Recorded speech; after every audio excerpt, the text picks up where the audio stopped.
It's our Wednesday special. It's 5 chicken hibachi tips to make you a better griddle cook. Number 1, and probably the very most important part, is prep. Prep work. Having everything ready to go, because griddle cooking happens fast. You add on top of the idea of the hibachi, there's a lot of ingredients and a lot of steps. Mise en place is step number 1. Honorable mention, when you're doing your chicken, I know it's extremely hard to do, but just take your time, especially if you're a newbie, because you want your chicken to be the right size. You don't want too large and too small pieces. So take your time and try to cut each chunk about the same size, so that way it cooks evenly on the griddle and you're not worried about raw or overcooked pieces. Number 2, it's all about the sauce. Listen, this is where you get creative. This is where you control the elements that go into it. Sometimes people don't like as sweet as what the bottle says. Sometimes people want to add heat. And these are simple pantry ingredients. You got your soy sauce, you got your brown sugar, you got your honey. You're the one that controls what goes in the sauce. 3 major steps are done. If you notice, rice is not in here because that is a whole nother video. We're just focusing on the chicken.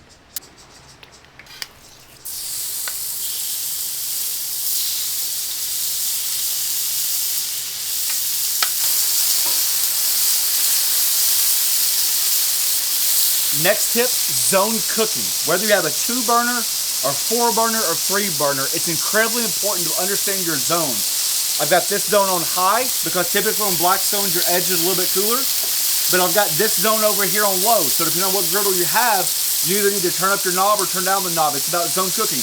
I want a sear patch. The sear patch dries out the chicken. Everybody knows that like a good sear on proteins is where it's at. I think it helps the sauce to caramelize and stick a little bit more. Plus it's pretty. Another honorable mention, don't mound your chicken up and let it boil. Spread it out and let it have enough room to get one side nice and brown.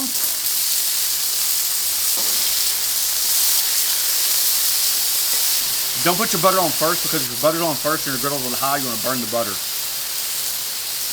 Next step, as I mentioned earlier, the size of ingredients matters because not everything cooks at the same time. You don't want to cook your vegetables at the same time you cook your chicken, because you're going to obliterate the vegetables and be soft and gooey.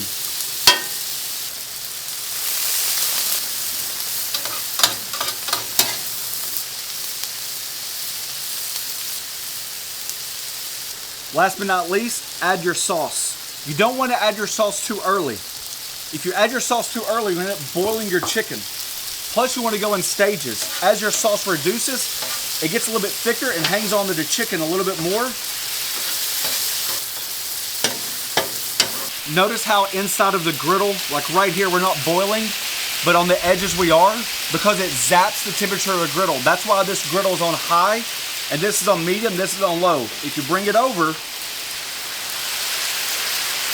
hear the difference? You're allowing this side of the griddle to warm back up. Now we're reducing the sauce.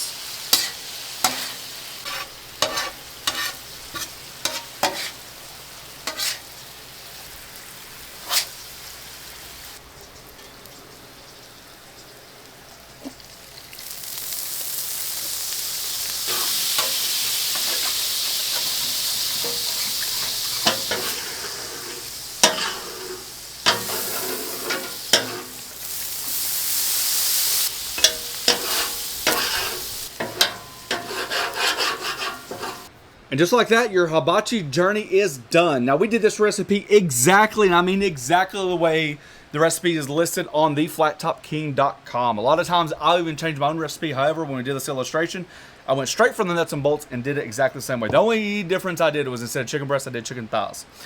Whether you want to serve it with a yum yum sauce, we actually have a homemade yum yum sauce. Sriracha, whatever you want to do. This gets you past home base, and it should be pretty dang good. So, look at that sauce thickening right there. I've already been eating a lot. It tastes exactly like the Japanese restaurant.